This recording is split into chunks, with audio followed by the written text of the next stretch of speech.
All right, guys, I just want to jump on here briefly to talk about GameStop and what's been going on with that. I've had a lot of people messaging me and just kind of reaching out to get my opinion. And you're obviously seeing it on social media. It's on the news, it's on CNN, it's on Twitter, it's on Instagram, it's on Facebook, it's everywhere, right? Not something that we see all the time.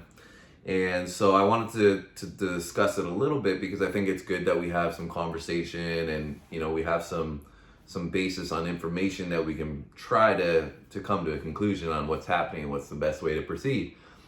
So who am I and why should I even give you my opinion? And why does it have any validity, I guess, is the question as well. But so a little bit about me is that I've done day trading for about 3 years, 2 years part-time, 1 year, past year has been full-time. I do have an accounting degree. I have always had an interest in economics, and I didn't always understand it the greatest in high school because I didn't really care about school too much, but I did have a drawing to it. Got interested in markets really in my mid-20s and started to work within simulators, and then that kind of piqued my interest a little bit, and then like I said, worked my way into investing. I've always found that I have a real desire to look at the details and look at the big picture and try to draw a conclusion from that. I found like in 2020, I was able to hone that skill set a little bit better and, figure out how do I conclude things and, how do we piece together information. And I think that's something that's important in today's day and age of, so much misinformation, is making sure that we have the right information and making sure we, find, if we fact check something, then fact check the fact checking and all that kind of stuff. And anyway, so in 2020, I found that, certain things I was able to conclude and come to that picture, such as, what the pandemic was going to look like. And, that there was not only going to be a first wave, there was going to be a second wave and what, whether you believe in COVID-19 or the lockdowns or whatever, it's not what I'm talking about. I'm just talking about that the response of, what was going on is that we were going to have one wave and we're going to have a second wave. And part of that was looking at, history and seeing, what generally happens with seasonal aspects. And then, when it comes to the market, understanding that we were headed towards a volatile drop and being able to establish some put options during that. And then, certain aspects of recovery, like, healthcare and tech are obviously going to do really well in terms of equities. You look at, I thought Zoom was going to do really well when it was trading around about $100. Obviously, telecommunications were going to be important, and in particular, Zoom offered another option to do that.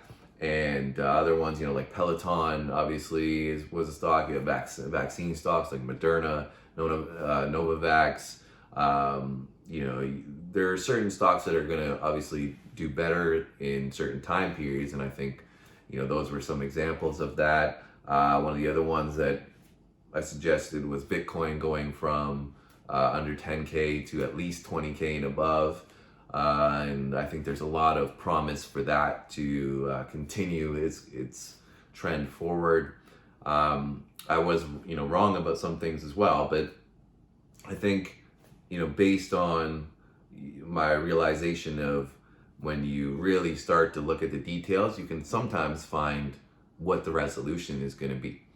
So that's kind of a little bit about me, about what my passion is, about how I see things. I'm not an expert by any means. I don't have a PhD in economics, or I don't consider myself an expert on the financial operating mechanics of the system. But I think that I'm able to provide some insight that maybe some other people may not see, and discuss it in a way that's understandable. And so when it comes to GameStop, I think that we're seeing something that we've never seen before, and a big part of that is because of social media, the occurrence of that, and we're seeing the evolution of technology and the role that it's playing in the stock market, for one. For two, we're seeing the effects of over leveraging. So back in 2008 was the financial crisis that occurred based around the housing crisis. And that was essentially to do with over leveraging, and there was bets being made on mortgage-backed securities, and it turned out that those securities were crap and garbage. And then we had financial instruments that were leveraging on these leveraged mortgage-backed securities, and then you have more financial, you had more derivatives being developed that were leveraging on the over-leveraged derivatives, which were over-leveraged on the underlying asset of the mortgage-backed securities. So essentially, what it amounted to was a significant amount of over-leveraging and the inability to meet those obligations. So the similarities of that now are that we're in a situation where hedge funds are over-leveraging, and I don't think we know the extent of how over-leveraged a lot of these funds are. I don't. It's something that I'm probably going to research a little bit more and keep my eyes and ears peeled to. But I think that, what we're seeing is that hedge funds were over-leveraged in a short position, and they're unable to now control that position. And it's gone against them. And they have, for example, you have Robinhood, which is now a part of this because as a brokerage, they have requirements that they need to meet as well. So they've been required to get some additional financing, I think in about $1.5 billion while this is all going on, because clearly they're probably struggling to meet these obligations. And this is the first major red flag that they're over leveraged. And so I think that we don't know the extent of that yet and where this could potentially go. We do know that hedge funds are, usually comprised of pension funds, trust funds, retirement accounts, things that are really important to the general economy and to regular everyday people. So, if we have a situation where these funds are in deep, deep trouble, that means that these assets that people are thinking that they're holding are in deep, deep trouble, and it's because they are over leveraged. And so the ripple effect of that occurrence is something I don't think we quite see nor understand the magnitude of right at this given moment. We're just looking at it as this hype train of GameStop pushing through the roof, and some social media confluence of Reddit, and we're sticking it to Wall Street. That's the message. And but I don't think people will quite understand that Wall Street, as disproportionate as the income stream is, it is still relevant to Main Street. And the collapse of the financial system would be detrimental to people that are on Main Street, because the people that are in Wall Street that are making a shit ton of money off of this they're already going to get away scot-free, right? They don't care. They're making their money in the respect that we know of and taking advantage of the situation. So when it comes to the two sides of the story, we have the hedge funds, we have the Robinhood the Redditors and Wall Street bets, and then even I've heard day traders are a part of this problem, and because we're speculators. As a day trader, I'm a speculator. That's not so much the case. Like when I day trade, I look for windows of opportunity that algorithms and high frequency trading mechanisms create within charting platforms that allow me to see inflection points in pricing, and volume and volatility allows me to jump in on ranges, and essentially graphs and charts are a reflection of information in the diagram. That's all it is. So historical price action will tell me that a company around this price point usually gets a lot of buyers or sellers, right? So that's what I'm doing. I'm not trying to in the respect of this single situation, is we have a group of people trying to push the stock in one direction, and people are buying in to the socialized societal sentiment of stick it to Wall Street. That's the going theme. It's not the speculation of asset prices that is so much the issue. It's the over leveraging combined with this messaging. Now, on top of the messaging, let's not forget that we have a vast amount of stimulus money that's been injected. We have a potential liquidity trap occurred because people cannot go out and spend the money that they've been given. So it's been injected into the economy, but not actually released into the economy because people are on lockdown. They can't go out and spend the money on the things that they normally would. On top of that, we have I know in Canada, for example, certain debt obligations, people have been relieved from them, like student loans, and you had lifts on car payments, you had lifts on mortgage payments, because people were not able to work. So the thinking was that we need to lift these obligations because people can't pay for them, but that's not true for everybody. And there's people that are taking advantage of it, and getting the regular income plus additional income, and thinking that they're not going to have to pay taxes relative to it or anything like that.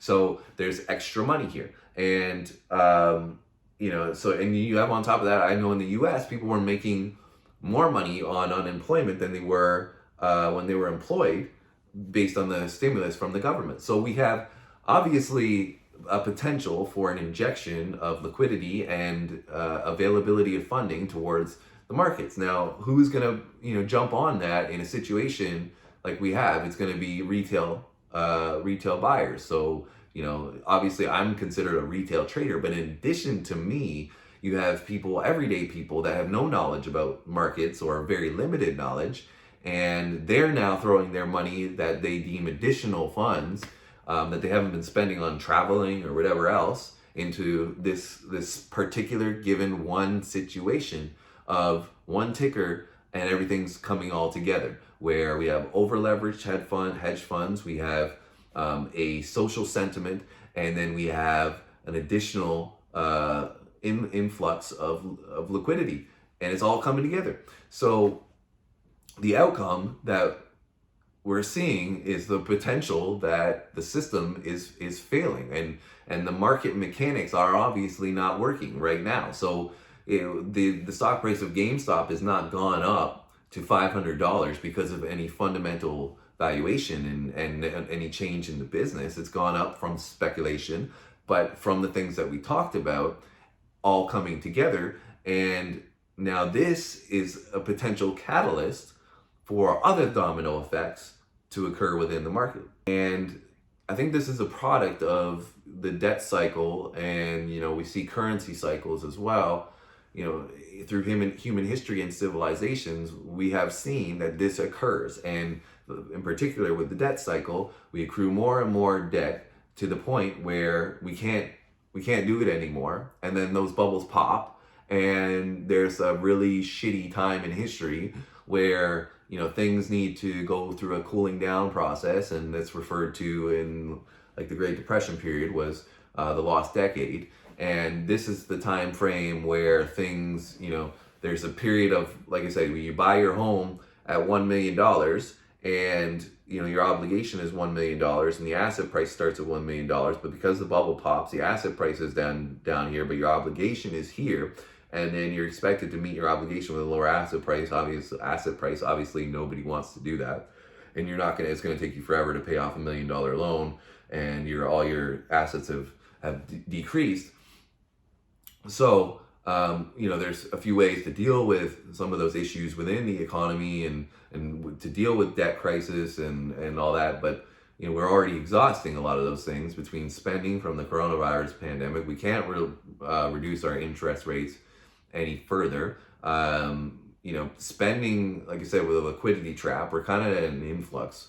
GameStop is, I think, potentially a tipping point or a trigger that could cause other things to have a ripple effect within the market mechanics to cause the debt ceiling to then crack, and everything else breaks loose. Now, the last thing I wanted to touch on was how I think this could factor into cryptocurrencies and Bitcoin and Ethereum as the two prime examples. You have a limited supply, and you have a marketplace that hasn't been factored with debt yet. So, I know there is some margin that occurs within crypto, But I think that the general population is not at a point yet where, or the corporate population is not at a point yet where you've leveraged Bitcoin or you've leveraged Ethereum. It still is holds its value in itself. It's not been affected by debt as an instrument. And so I think that potentially is what we could see, a move away from equities, real estate as assets, and a move into Bitcoin, because the likelihood is as more users and more transactions occur with Bitcoin, the price continues to go up because there is limited supply. And then from there, there was a news article I read today that India had banned cryptocurrencies, like private cryptocurrencies like Bitcoin. And so in the article, it says that there would be some exceptions to these private cryptocurrencies. It doesn't say which ones, but one would assume one that's been adopted and used and is already, freely transacted for the most part and is widely well known, has tested the security side of things.